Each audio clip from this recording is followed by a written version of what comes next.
Olha, atenção, vou trazer novidades no caso Gabriel. Nilton Muniz, o homem preso suspeito de matar e esconder o corpo do menino Gabriel, andava tranquilamente pela região onde as buscas eram feitas. E o que dizem moradores e comerciantes do caso? Você vai entender o que eles dizem, o que eles falaram, o que eles contaram na nossa reportagem especial. O homem vai responder, vai permanecer detido, tá? Pelo menos até a conclusão do inquérito, então vai responder por enquanto na cadeia, fechado. Entre as coisas que foram apreendidas no local onde Nilton vivia, preste atenção, uma blusa vermelha foi encontrada, sem manga. O tecido é similar ao que foi usado para amarrar as mãos da criança encontrada morta no rio no início desta semana. Atenção, esse fato levou Luciana, mãe de Gabriel, a acreditar na culpa de Nilton, né, no sumiço do filho dela. Olha, é um dos casos mais bárbaros que você vai ver dessa semana. É um dos casos mais marcantes, dos casos mais chocantes. A nossa equipe foi até o local onde Nilton vivia. A reportagem completa te traz tudo a partir de agora. A esperada identificação e prisão do suspeito. Nilton César Batista Muniz, de 30 anos, é o criminoso apontado pela Polícia Civil como o assassino do menino Gabriel. Um andarilho acima de qualquer suspeita para quem o conhecia na região. A gente conhecia ele porque ele fica sendo esse trajeto, como a gente tá aqui todos os dias, ele vai para lá, ele vem para cá, sempre com a bicicletinha com o pneu furado, ou às vezes andando com a mochilinha nas costas, mas jamais tem imaginar isso dele, né? Segundo a Polícia Civil, o perfil do criminoso ainda está sendo montado. Uma pessoa que estudou com Nilton ainda na juventude enviou este áudio, sem conseguir acreditar na notícia. O moleque era muito bom de matemática, cara. Crânio de tudo. Puta, encontrava com ele na rua, cara. Eu ainda tentava cumprimentar ele, mas eu acho que ele não lembrava mais também de mim. E aí eu nem insistia muito, ele andava com um pouco de jornal na mão um tempo atrás aí. Não sei se estava entregando o jornal, o que era. As principais provas do crime estavam dentro do buraco, onde Nilton morava havia pelo menos 10 meses. Aqui nos fundos da Delegacia de Investigações Gerais fica a cadeia pública de registro, mas não é aqui onde Nilton está preso. O delegado o transferiu para a cadeia pública de Jacupiranga, onde ficam presos que cometem crimes contra a dignidade sexual da vítima. O delegado espera a conclusão dos laudos para saber como Gabriel foi morto e o que ele passou antes de ser assassinado. Só então, com a conclusão dos laudos, o delegado poderá confrontar Nilton em seu depoimento e então concluir o inquérito. O carretel de linha ainda sem uso, que foi comprado por Gabriel horas antes no comércio que fica na rua dele, também estava com o suspeito. Parte da outra linha comprada pelo menino ficou com a mãe de Gabriel. Ele comprou 2 carretéis na parte da tarde, a mãe havia dado cerca de R$ 5 para o Gabriel e ele voltou com esses carretéis e acabou guardando essa linha. Segundo a Luciana, ele gostava muito de cor, por isso ele gostava do verde, escolheu essa linha e guardou um pouco dela aqui para brincar depois, né, Luciana? Eu gostava bastante de cor, tudo de cor. Não gostava muito de coisa branca, assim. Eu gostava mais vermelho, verde, azul, roxo, as cores que ele gostava. Ele não era muito chegado assim, cor branca. Tinha visto aquele carretel branco? Não vi. Pode ser da lojinha, sei lá, dela, mas o Gabriel não comprava carretel branco, ele comprava mais assim, né? E não sei porquê, mas igual ele comprou as linhas tudo depois do almoço, né? Depois das 3. E ele, no momento nenhum, ele chegou com linha branca aqui, né? Ele tinha um toquinho na pipa, que nem ia no alto, mas era uma barbante.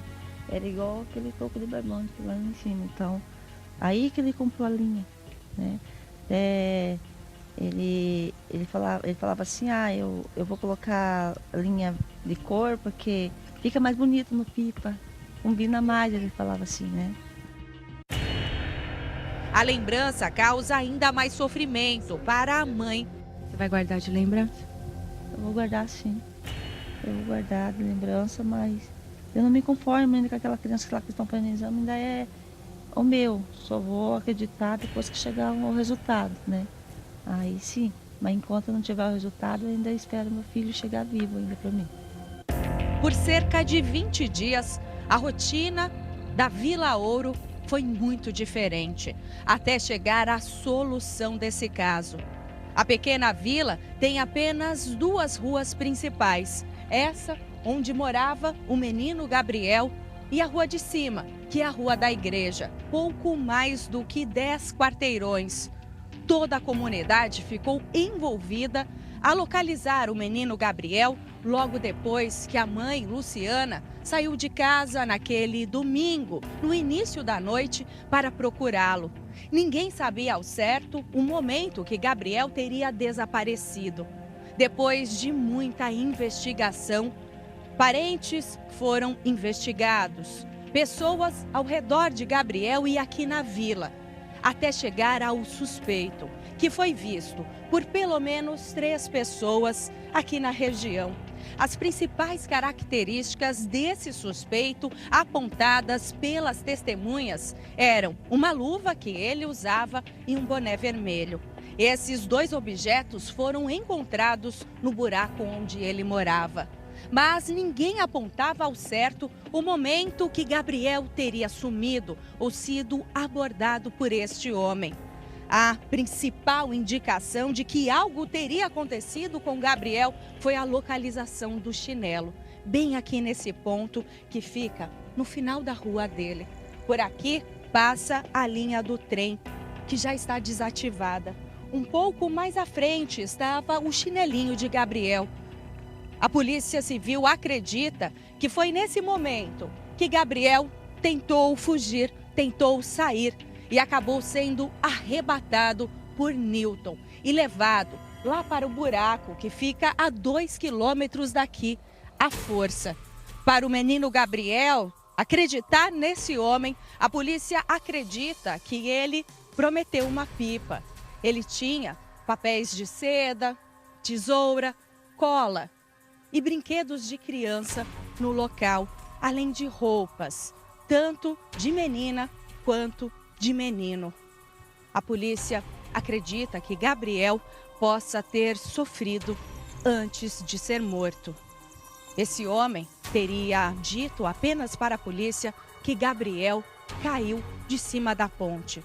Mas a polícia tem certeza que ele foi vítima de um crime, porque ele estava com as mãos amarradas com um tecido vermelho. E no local a polícia encontrou uma blusa que faltava uma manga, exatamente do mesmo tecido. Eu não acredito, assim, que seja meu filho, por mais que seja ele lá, mas como assim, eu não quero aceitar nessa situação. Mas do jeito que ele falou, já tá bem dizer, ele já confessou que o menino, né, não sei se ele jogou, caiu lá de cima, ou se ele conseguiu fugir e foi correr e ele foi de novo, me entropicou e caiu de lá de cima, não sei. Mas do jeito que ele falou já tá confessado, né? Isso aí que me dói mais, se ele caiu vivo de lá de cima. Eu fico, nossa, o que me dói mais é ver o sofrimento, né? O que ele passou. E nesse aí, olha, igual eu falei, pode passar o tempo que for, isso aí nunca vai tirar do meu coração essa dor.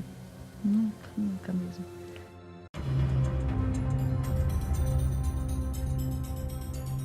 Quem poderia imaginar que a chave para desvendar todo o mistério do sumiço do menino Gabriel de apenas 8 anos estaria aqui nesse buraco, bem embaixo da ponte Bete, por onde passava o trem.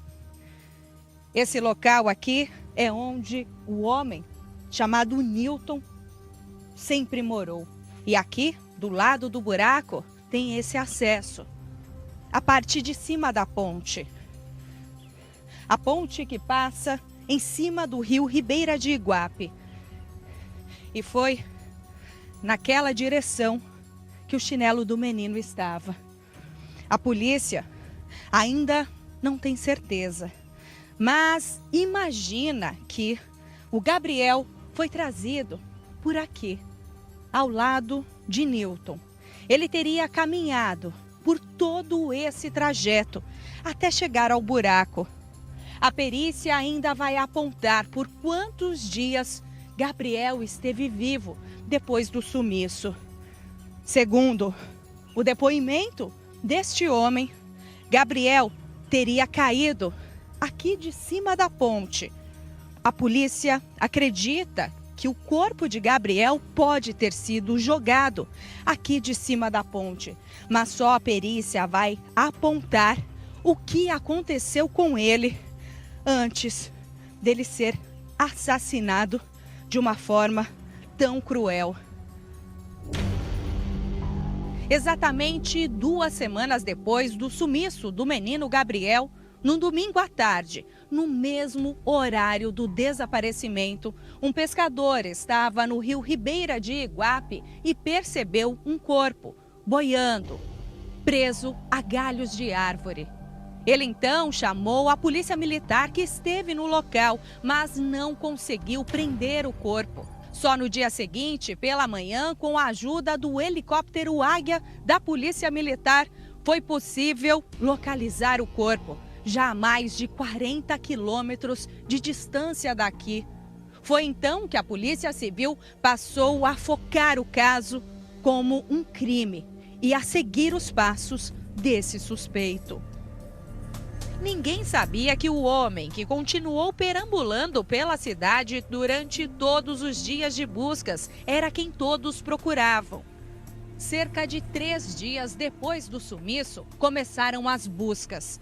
A Polícia Civil aqui da região contou com o apoio da Polícia Militar, da Patrulha Rural e também da Tropa de Choque de São Paulo.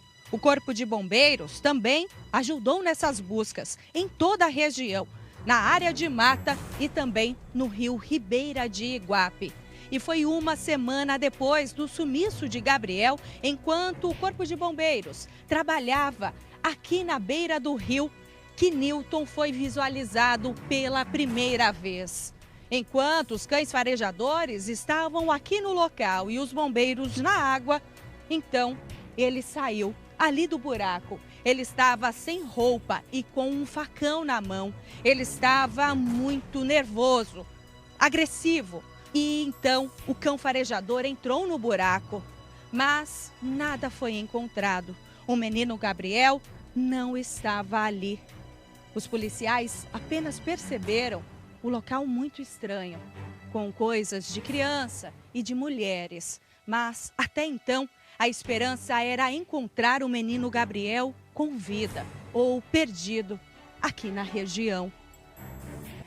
Apenas os moradores e trabalhadores bem próximos aqui do buraco que já tinham percebido a presença de Nilton aqui na região. Ninguém sabia exatamente o nome dele, mas a imagem dele passando por aqui, seu Paulo, fica bem forte na sua cabeça. Bem forte. Eu conheço ele há 14 anos, né, aqui de registro aqui, que eu cheguei aqui em 2006. Ele passa aqui de manhã, né, sempre empurrando a bicicleta e volta à tarde, com a mochila nas costas, né. Só que ele não é assim de mexer, de roubar, nada. Ele sempre passa na rua, se você oferecer alguma coisa para ele, ele pega. Se você conversar, ele conversa. Mas ele é calado, não fala com ninguém. Ele esteve aqui durante todo esse período? Segunda-feira ele passou de manhã e passou à tarde. Dessa semana? Dessa semana. Mas ele passa aqui todos os dias, passava todos os dias. Aí depois de terça-feira em diante para cá, a gente não viu, não teve mais contato com ele, não viu ele mais passando aqui. E vocês não perceberam nenhuma diferença no comportamento dele? Nada. Ele sempre calado, não fala com ninguém. Mas a gente, né, sente muito, né, pela criança, né, mas a gente não sabe o que fazer, né? Crueldade? Então, crueldade, né? Porque ele, pelo jeito dele, ele não parecia uma pessoa normal, né? O senhor acha que ele, quando veio com o menino aqui para essa região, ele não passou por aqui pela estrada de terra, senão alguém veria? Não, ele nunca andou com ninguém, sempre ele andou sozinho. O menino talvez então pela linha do trem. A não ser que ele deixou a criança amarrada, né?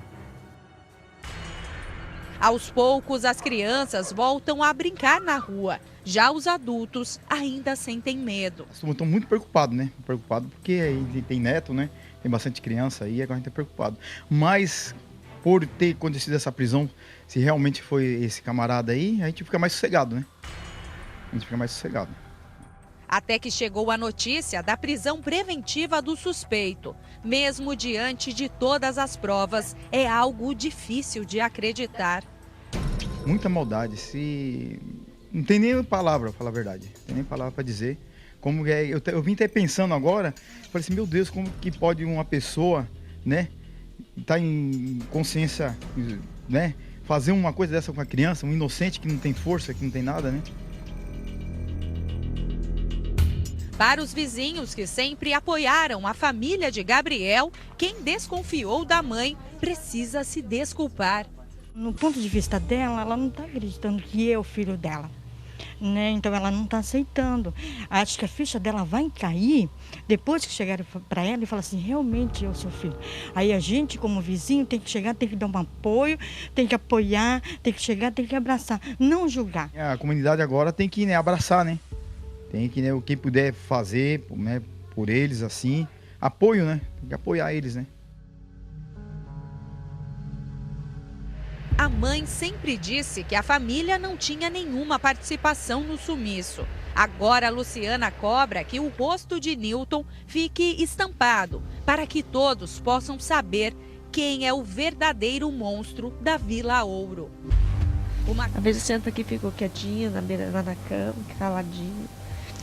Eu fico vendo o sorrisinho dela assim pra mim, isso dói. Dói demais. Dói demais eu ficar olhando as fotos dele.